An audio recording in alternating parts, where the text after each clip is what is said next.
यहाँ एक लंबी हॉरर कहानी है जो एक लड़की के इर्द गिर्द घूमती है। अटारी की फुसफुसाहट। लीला हमेशा से एक जिज्ञासु बच्ची थी। उसकी बड़ी बड़ी आंखें हर चीज को उत्सुकता से देखती थीं। जब उसका परिवार रेवेन होलो के पुराने मकान में रहने आया तो वह उस जगह से मोहित हो गई। वह ऊंची मीनारें, चरमराती फर्श और अंधेरे कमरे सब उसे जैसे रहस्यों से भरे हुए लगे। मकान की दीवारें पुरानी थीं, झूमर धूल से ढका था, लेकिन यह जगह लीला को अपनी ओर खींचती थी। गांव के लोग उस घर के बारे में फुसफुसाते थे, उनके चेहरों पर भय की लकीरें साफ झलकती थीं। वे कहते थे कि जो परिवार पहले वहां रहता था वह रहस्यमय तरीके से गायब हो गया था। पीछे केवल कुछ अजीब चिन्ह दीवारों पर बने मिले थे और एक अजीब सी ठंडक जो कभी घर से जाती नहीं थी। लीला के माता पिता उन कहानियों को बस गांव की गपशप मानते थे।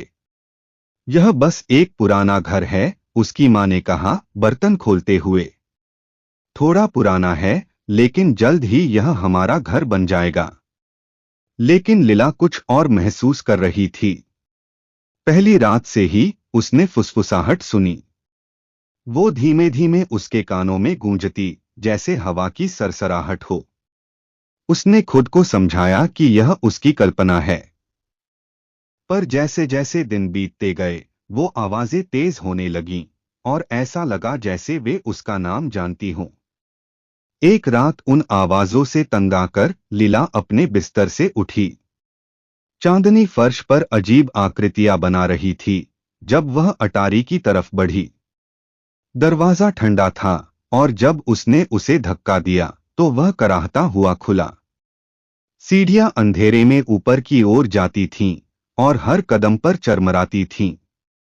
अटारी में पुरानी चीजों का ढेर लगा था, जाले में लिपटी फर्नीचर, धूल भरे संदूक और बीच में एक अकेला आईना जिसका शीशा टूटकर धुंधला हो गया था। लीला जैसे ही उस आईने के पास पहुंची, हवा और भी ठंडी हो गई।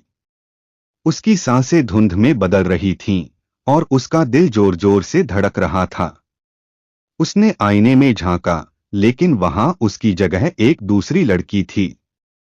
उसकी आंखें खोखली थीं और बाल उलझे हुए थे। वो लड़की कुछ कह रही थी, लेकिन लीला उसकी आवाज नहीं सुन पा रही थी। मगर वो शब्द उसके दिमाग में गूंज रहे थे। अचानक आईने की लड़की ने हाथ बढ़ाया, जैसे वो लीला को छूना चाहती हो। ठंड की एक लहर उसके पूरे शरीर में दौड़ गई और लीला घबराकर पीछे हट गई। उसका हाथ एक पुराने लैंप से टकराया और लैंप गिरकर टूट गया। कमरा अंधेरे में डूब गया। लीला ने दरवाजे की तरफ भागने की कोशिश की, लेकिन वह अपने आप बंद हो गया। अब वह फंसी हुई थी।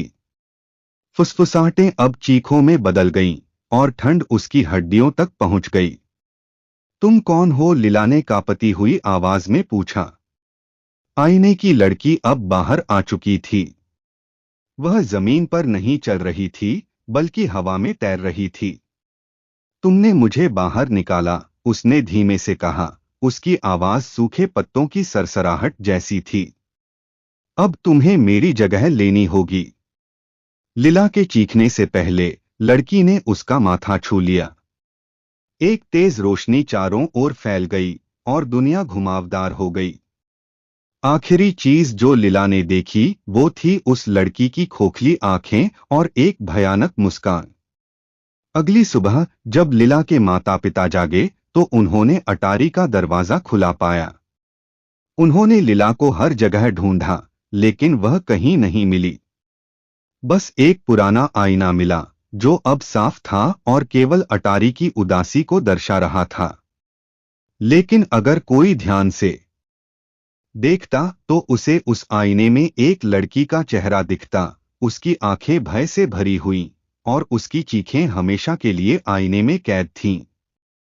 क्या आप इस कहानी के किसी हिस्से को और विस्तार से जानना चाहेंगे या किसी पात्र या सेटिंग के बारे में अधिक जानकारी चाहेंगे?